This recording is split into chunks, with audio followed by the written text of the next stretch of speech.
The pastry shop La Mallorquina in Madrid was packed that Saturday morning when Diego Navarro walked in to order a cake for yet another black-tied dinner. A real estate billionaire, head of Navarro Properties, he was used to getting everything immediately. But that morning, he saw something that stopped him cold. A young woman, hair pulled back in a messy ponytail, eyes swollen from held back tears, was canceling her son's birthday cake order. The boy, maybe 7, tugged at his mother's sleeve, begging her not to do it. She whispered that there wasn't enough money, that they'd celebrate another way.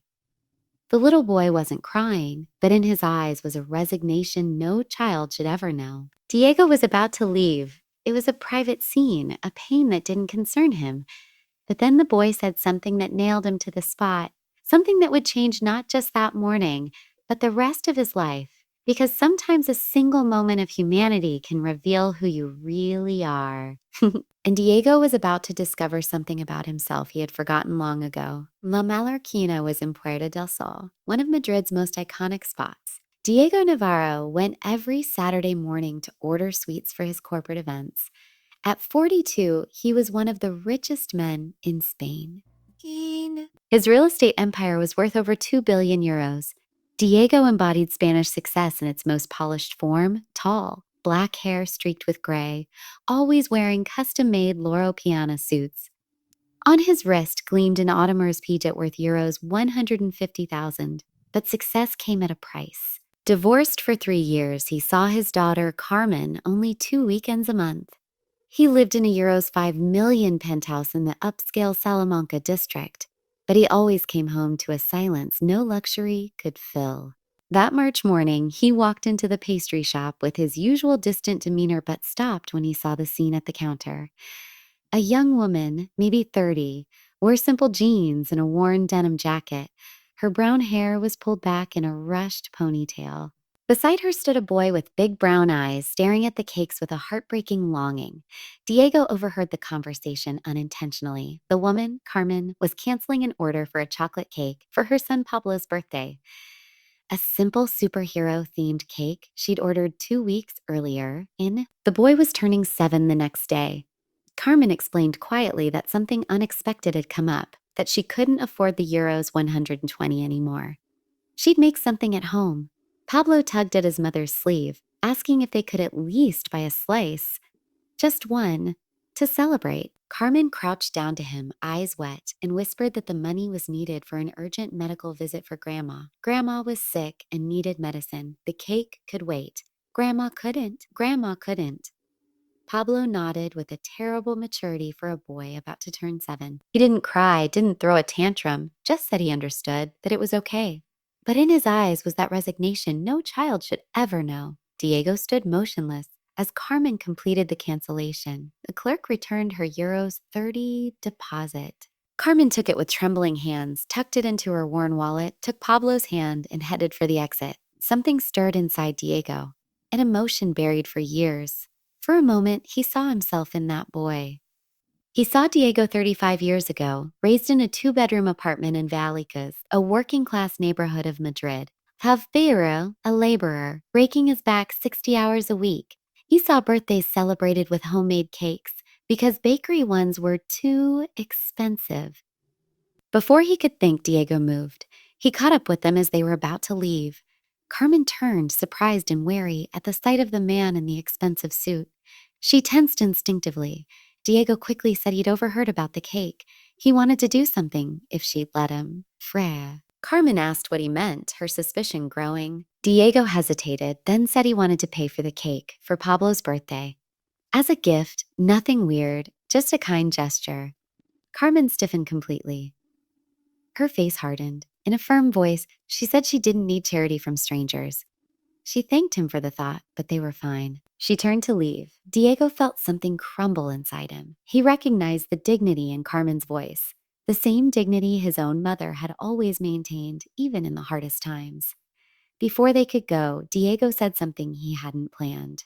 He said he understood, that he'd grown up poor himself, that his mother used to make cakes at home because they couldn't afford store-bought ones, and that if he could go back, he'd give anything to give his mother just one day without worry.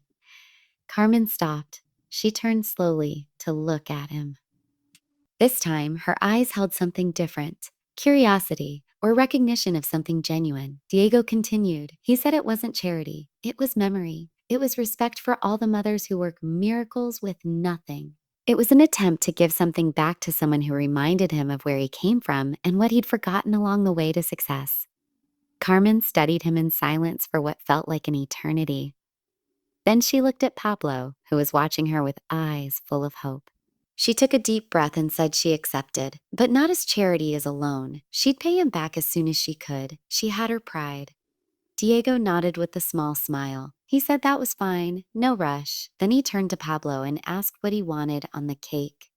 Pablo said in an excited voice that he wanted Spider-Man because Spider-Man always helped people. Diego crouched down to the boy's level and told him Spider-Man was an excellent choice because real heroes weren't the ones with superpowers, but the ones who helped others even when it was hard, like his mom, who was the greatest hero he knew. Pablo beamed a huge smile. Carmen brought a hand to her mouth, eyes finally brimming with tears. They went back inside together. Diego ordered not just the original cake, but also sweets for the party, balloons, decorations. When the clerk gave the total, euros 450, Carmen went pale and started to protest. But Diego gently raised a hand, saying a hero like Pablo deserved a hero's party. Carmen thanked him, her voice breaking with emotion, promising again to pay everything back. Diego gave her his business card with his personal number, saying there was no hurry, but if she needed anything, she could call him. As they left, Pablo turned back and shouted, "Thank you, sir." Diego raised his hand in a wave, feeling something warm in his chest he hadn't felt in years. That afternoon, Diego returned to his empty penthouse, but for the first time in years, the silence didn't weigh on him as heavily. He kept thinking about Pablo's smile, Carmen's dignity, the way a simple gesture had created a human connection he'd forgotten could exist. He didn't know yet that that morning had changed not just a little boy's birthday, but the entire trajectory of his life and of Carmen's.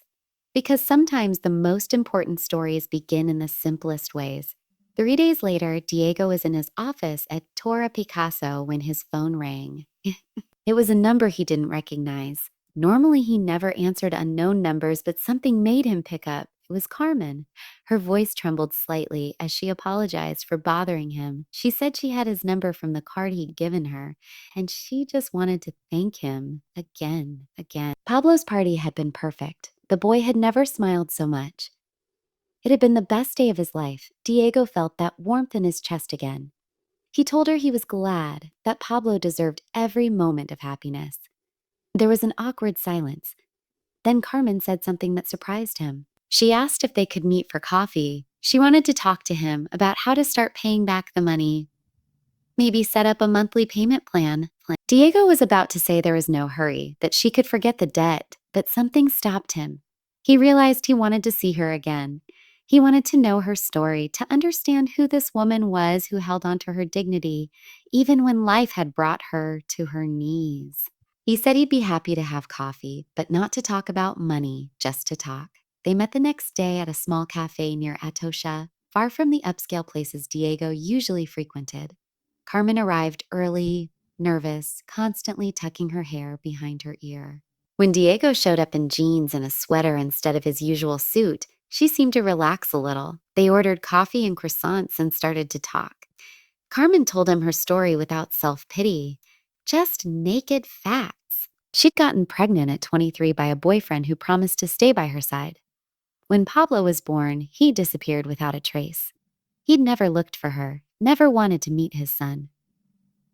Carmen's parents had died in a car accident when Pablo was 2.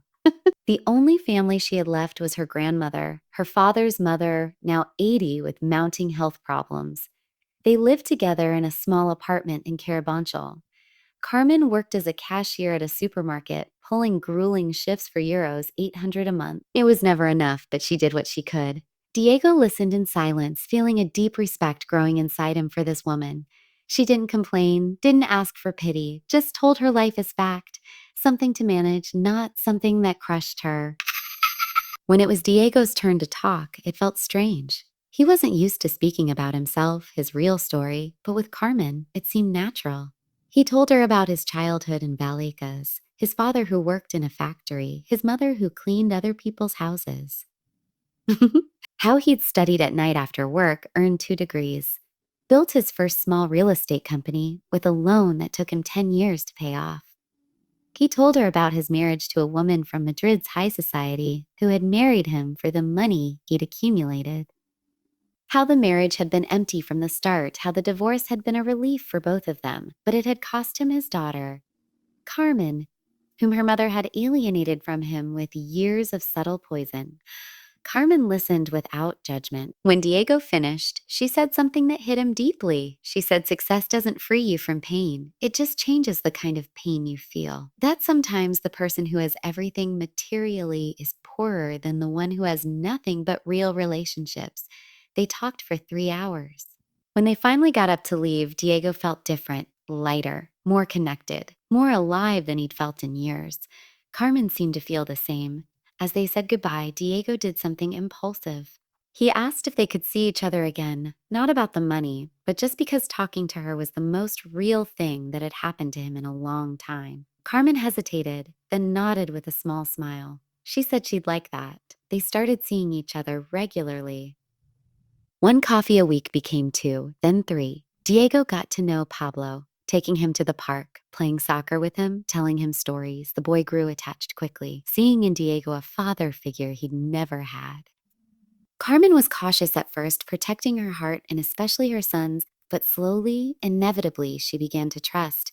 She began to see past the expensive suit, to see the man Diego really was beneath all that success, a lonely man who had forgotten what it meant to truly connect with someone. 2 months after that first coffee, Diego did something that surprised everyone. He offered Carmen a job at his company. Not disguised charity, he specified immediately, but a real position in customer service where her ability to connect with people would be valuable. Salary, euros 3,000 a month.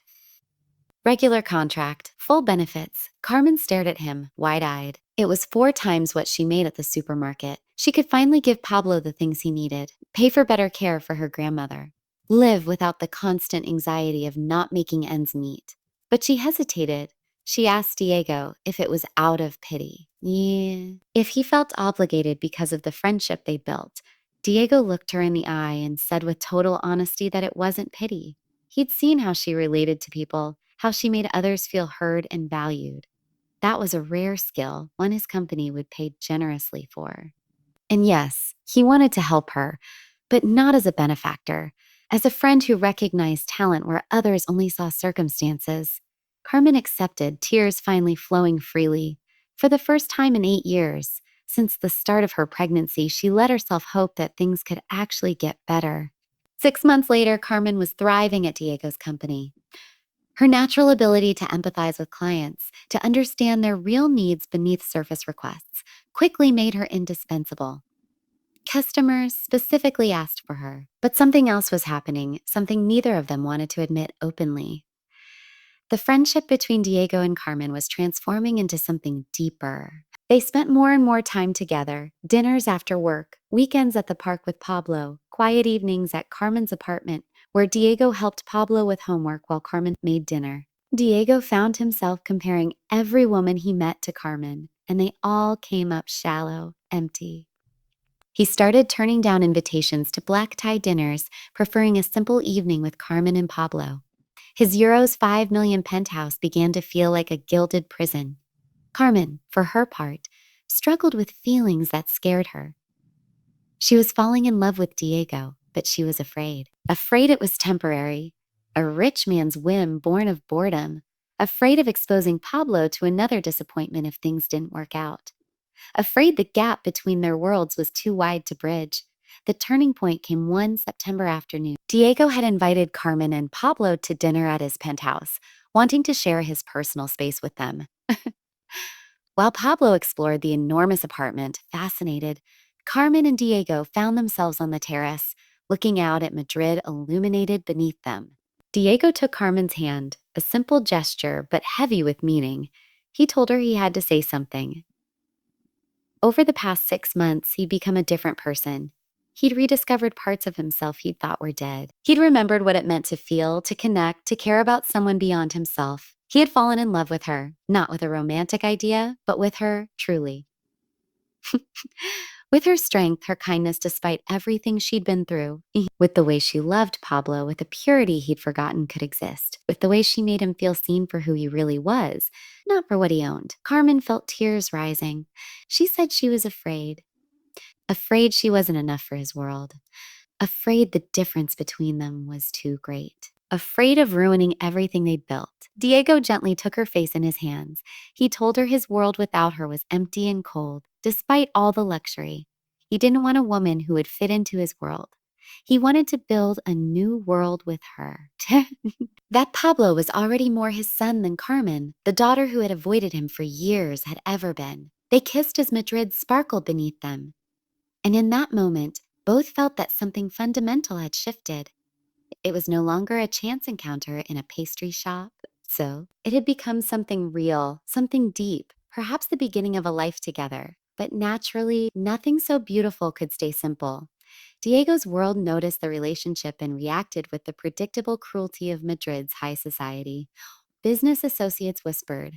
Tabloids published photos of Diego with the cashier, painting Carmen as a gold digger. Diego's ex-wife, Alejandra, saw an opportunity. She started using the relationship against him, telling his daughter that her father had replaced his family with some random woman and her kid. Carmen, already alienated by years of manipulation, completely refused to see or speak to Diego. Carmen, the other Carmen, read the online comments, the horrible things people said, that she was using Diego for his money, that she was a desperate single mother who'd latched onto a rich man, that Pablo wasn't Diego's son and had no right to that life. Every word was a blow to her already fragile self-esteem. One night, she broke down in Diego's arms, crying, saying, maybe they'd made a mistake. Maybe being together did more harm than good. Maybe it wasn't worth ruining Diego's reputation, his relationship with his daughter. All for a relationship the world saw as wrong. Diego held her tight and told her something they both remembered for the rest of their lives. He said he'd spent 40 years of his life caring what other people thought. He'd married the right woman, frequented the right places, built the right kind of success, and all of it had made him miserable and empty. With her, he'd found something real. With Pablo, he'd discovered what it meant to be a true father, not just an ATM making scheduled visits. He wasn't giving this up because Madrid's high society had opinions. Those people wouldn't be there for the important moments. She and Pablo would. Parisi and Pablo would. Carmen clung to him, wanting to believe him, but still scared. Diego made a decision that night. He would face all of this publicly, clearly, without shame. 2 weeks later, Diego held a press conference. Reporters arrived expecting a business announcement. Instead, they found something completely different. Diego spoke openly about his relationship with Carmen. He told them how they'd met, the moment in the pastry shop that had changed everything. He talked about how Carmen had taught him what it meant to be human again, how Pablo had shown him what it meant to be a present father. He confronted the accusations directly. Yes, Carmen had been a cashier. Now she was an excellent professional at his company, earning her place on merit. Yes, she came from a modest background, exactly like him before he got rich. Yes, she was a single mother, and that made her stronger, not weaker. He said if Madrid's high society had a problem with him loving a real woman instead of a trophy, they could all go to hell, to hell. He'd spent too long seeking approval from people who meant nothing to him. The press conference went viral. Some criticized him for crudeness, but many, so many applauded. Letters started arriving from ordinary people saying they'd been inspired, that it was good to see someone rich choose real love over appearances. Then something unexpected happened. His daughter Carmen saw a video of the press conference. For the first time, she saw her father not as the cold businessman her mother painted him to be, but as a vulnerable man admitting his mistakes and choosing love. She called Diego that night for the first time in 2 years. The conversation was hard, full of pain and misunderstandings on both sides. But it was a start. Carmen said she wanted to meet the other Carmen and Pablo. If they were so important to her father, they deserved a chance. A year after that press conference, Diego and Carmen got married in a small, perfect ceremony. Not in the cathedral with hundreds of high society guests, but in the little church where Carmen's grandmother had been married 60 years before. There were 30 people there, the ones who truly mattered. His daughter Carmen was maid of honor, having slowly built a surprisingly genuine relationship with the other Carmen. Pablo was the ring bearer, practically bursting with pride in his little tuxedo. But the most significant moment came after the ceremony. Diego knelt in front of Pablo, now 8 years old, and asked if he could legally adopt him. If Pablo wanted him to officially be his dad, Pablo looked at his mother, who was crying with joy, then at Diego. In a voice serious for such a young boy, he asked if this meant they would always be together, that Diego would never leave. Diego promised he would be there for every birthday, every soccer game, every important and unimportant moment. That being a father wasn't about sharing DNA. It was about choosing every day to be present. Pablo launched himself into Diego's arms, and in that moment, everything made sense. All the winding roads, all the mistakes, all the difficulties, they had led to this. A real family built not on blood or money, but on the conscious choice to love each other. Diego sold the penthouse and bought a smaller, warmer house near El Retiro Park, where Pablo played. He cut back on work hours, delegated more, chose to be present instead of rich. But with balance, knowing she could finally breathe without constant anxiety. Carmen's grandmother, whom everyone called Abuela Rosa, lived long enough to see her granddaughter happy, her great-grandson with a father, and died peacefully surrounded by a family that loved her. 5 years after that first meeting in the pastry shop, Diego and Carmen sat in their kitchen while Pablo and Diego's daughter Carmen, surprisingly close now, like real siblings, played in the yard. They looked at photos from Pablo's first birthday after they'd met, the Spider-Man cake that had started it all. Carmen said sometimes she wondered what would have happened if she hadn't decided to cancel the cake order that morning. If she'd stayed home. If she'd been too embarrassed to walk into that elegant pastry shop. Diego kissed her gently and said the universe would have found another way to bring them together because some connections are destined, not by magic or romantic fate, but because two people recognize home in each other. The story of the millionaire and the single mother became legend in Madrid, but not as a fairy tale. As a reminder that a person's worth isn't in their bank account, that true love knows no social class. That sometimes all it takes to change a life is one moment of human kindness. Diego changed the way he did business, implementing programs to help single-parent families, offering jobs to people others overlooked because of the wrong background. Carmen became director of the program, using her experience to spot talent where others only saw poverty. But more importantly, they built a life based on a lesson learned in that pastry shop. That true wealth isn't measured in euros or status. It's measured in shared moments, in dried tears, in children's smiles, in promises kept. It's measured in the daily choice to see humanity in others and respond with your own. And it had all started with a canceled birthday cake and a stranger who decided to remember where he came from. Like this video, if you believe kindness can change the world, one gesture at a time. Comment if you've ever helped a stranger or been helped in a difficult moment. Share this story to remind others that true love knows no barriers of class or status. Subscribe for more stories about how a single act of humanity can transform lives. Sometimes the most beautiful stories begin in the simplest moments. A canceled cake, a boy trying not to cry, a mother holding on to her dignity even as her heart breaks, and a stranger who decides to remember his own humanity. Because in the end, what defines us isn't how much we own, but how much we're willing to share. Not how rich we are, but how rich in heart.